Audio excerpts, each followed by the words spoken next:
Good evening. The news summary for this Saturday, 12th September.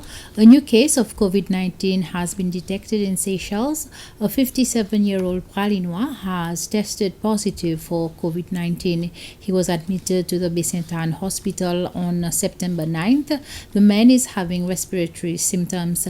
This was announced by Dr. Jude Gedeon after a meeting of the Gold Command Committee at State House this afternoon.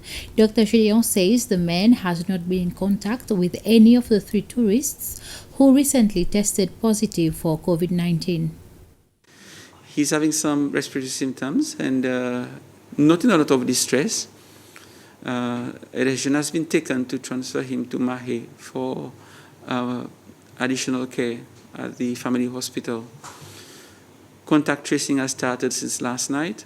So far, we have about 30 close contact and 75 contacts in total, about 75 contacts in total. Some are close contacts, some are not so close, but they are being followed up. Tests are being done on all the contacts, on Prale and Nadig, and the samples should be coming down around 6 p.m., 7 p.m. today, and they'll be processed tonight.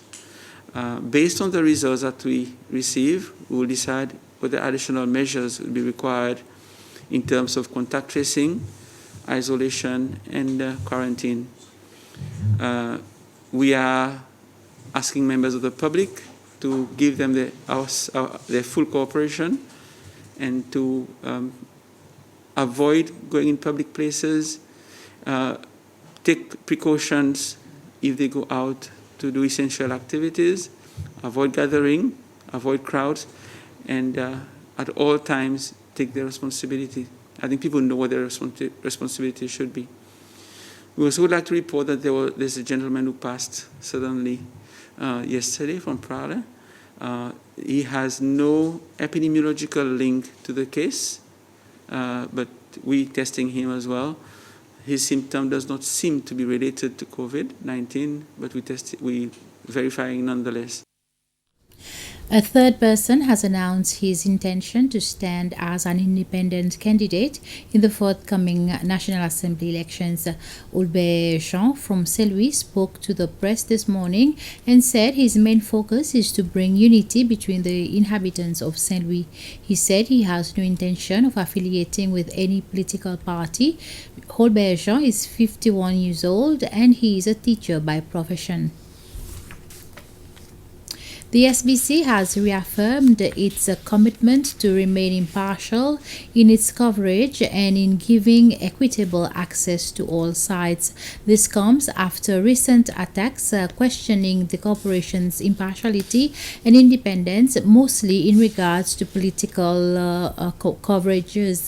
The Chief Executive Officer of SBC, Bira Dupré, says that SBC is committed to ensure that it performs its mandates in line with all the journalistic principles, which include fair, balanced, and objective news reports.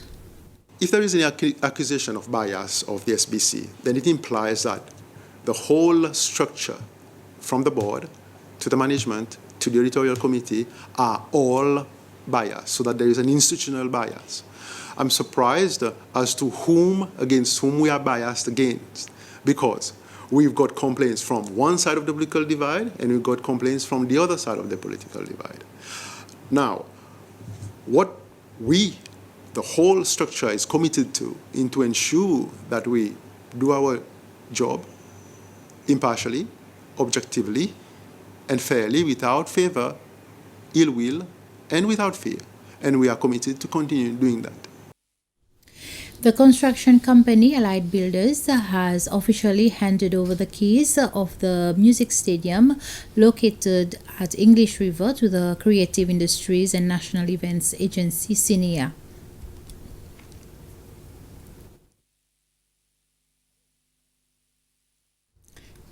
This means that Sinea is now responsible for the administration of the music stadium, which will be able to cater for 6,500 spectators when in use.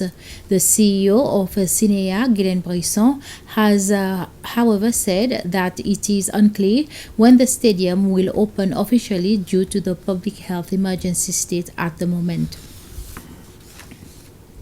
The chairperson of the Human Rights Commission, Judge Bernadette Reynaud, has said that several government departments do not respect the rights of the citizens when discharging their duties.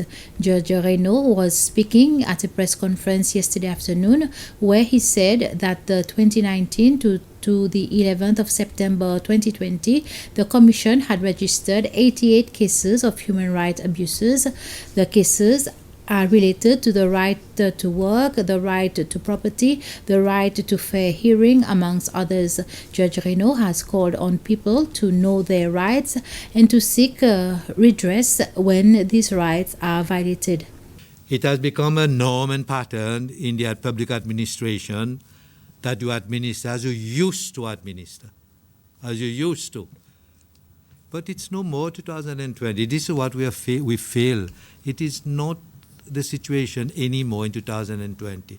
You used to administer as you wish. For example, there was a days when you write a letter to the department today and you get an acknowledgement or a reply tomorrow.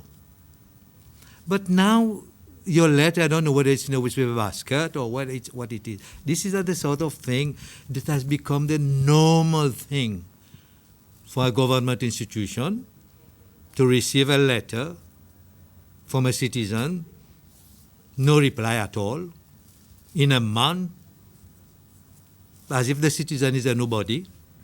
That department is running for the stake of that person or department. That's a serious failure, serious failure. Primary schools are expected to be better prepared to deal with the natural disasters and have a plan of action now that they have all received a disaster risk reduction manual from the Red Cross Society of Seychelles.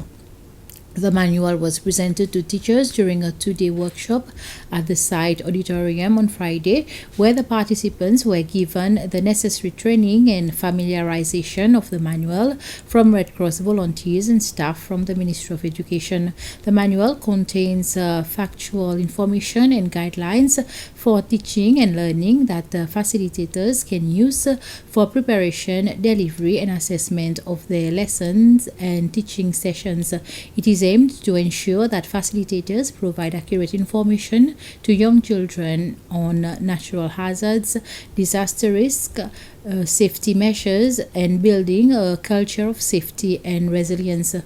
That's the end of this news summary. Join me at 8 for the news bulletin in Creole. Until then, have a pleasant evening.